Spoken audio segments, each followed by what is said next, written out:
Welcome back to Tuesday New Books. We've got a great selection of fiction and nonfiction to tell you about today. We'll start with fiction. Brand new Mary Kate Andrews, The Homewrecker, Love, Murder, and Faulty Wiring. Hattie Kavanaugh went to work restoring homes for Kavanaugh and Son Restorations at 18. Married the boss's daughter at 20 and became a widow at 25. Now she's passionate about her work, but that's the only passion in her life. The Homewreckers. New C.J. Box, Shadows Are Real, a Joe Pickett novel. Wyoming game warden Joe Pickett and his wife Mary Beth make separate discoveries that put the Pickett family in a pair of killers' crosshairs in this thrilling new novel in the best-selling series. The Hacienda by Isabel Canais. Mexican Gothic meets Rebecca in this debut supernatural suspense novel set in the aftermath of the Mexican War of Independence, about a remote house, a sinister haunting, and a woman pulled into their clutches. Hacienda. Boomtown, a Lake Wobegon novel by Garrison Keillor.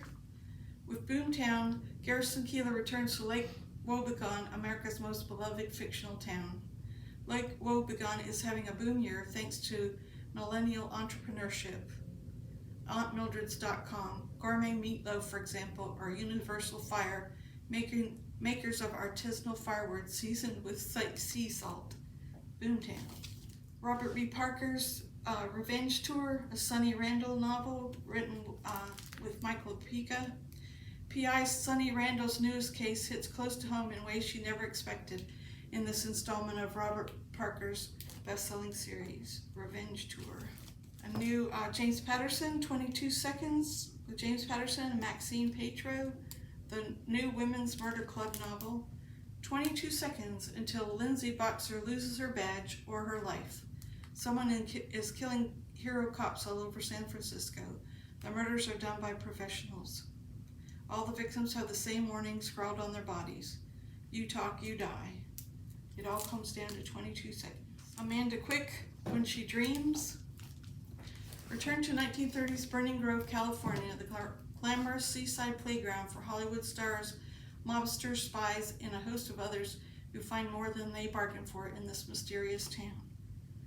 When She Dreams. Electra by Jennifer Saint. Three women tangled in an ancient curse. When Clytemnestra marries Agamemnon, she ignores the insidious whispers about her family line, the house of Eritreus. But when on the eve of the Trojan War, Agamemnon portrays Clement, that lady, in the most unimaginable ways, she must confront the curse that has long ravaged their family. The Bookwoman's Daughter by Kim Michelle Richardson, by the author of the Bookwoman of Troublesome Creek. In the ruggedness of the beautiful Kentucky mountains, Honey Levitt has always known that the old ways can make a hard life harder. As the daughter of the famed blue-skinned Troublesome Creek pack horse librarian, Honey and her family have been hiding from the law all her life. But when her mother and father are imprisoned, Honey realizes she must fight to stay free or risk being sent away for good. The Bookwoman's Daughter. The Wildlife by David Gordon. A bouncer turned mob fixer exposes a kidnapping in this caper from the author of Against the Law. The Wildlife. New Jennifer Weiner, The Summer Place. Another heartfelt and unputdownable novel of family secrets and ties that bind. The Summer Place. One of Us is Dead by Geneva Rose. Opulence, sex, betrayal, sometimes friendship can be deadly. Meet the women of Buckhead, a place of expensive cars, huge houses, and competitive friendships. One of Us is Dead. To start off the nonfiction, first we've got Tie-Dye, Avoiding Aquarius. It's by Kathy Farnell, and the author, Kathy Farnell, will actually be at Fairhope Library on May the 25th at 4:30 down in the Giddens Room, giving a talk. I'm sure she'll be discussing this book and why she wrote it. Then we've got Digital Etiquette for Dummies, another one of the For Dummies series. Mind your manners in a digital world, follow etiquette rules in email and social media, learn to be mindful during virtual meetings.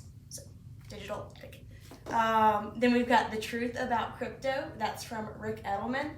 a practical, easy to understand guide to Bitcoin, blockchain, NFTs, and other digital assets.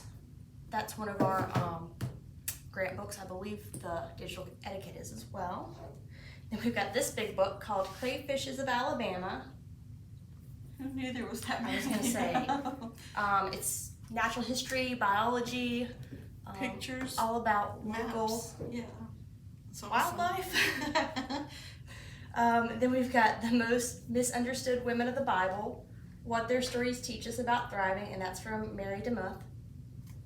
It's called Life Can Be Good Again, Putting Your World Back Together After It All Falls Apart, and that's by Lisa Appello. This book is called The Vanishing Triangle. It's all about the murdered women Ireland forgot, from Claire McGowan. This one is one of our new parenting books. It's called End the Mealtime Meltdown, using the table talk method to save your family from daily struggles over food and picky eating, from Stephanie Myers, who has her MS and her RDN. Then we've got this one called The Western Front from Nick Lloyd, a history of the Great War 1914 to 1918. So it's all about World War I. This one is called My Seven Black Fathers, a young activist memoir of race, family, and the mentors who made him whole, from Will Jawando. And finally, Remember Whose Little Girl You Are, a memoir, and that's from Ellen Nichols. Thanks for joining us today on our New Book Tuesday. We'll see you again next week. Thank you. Bye.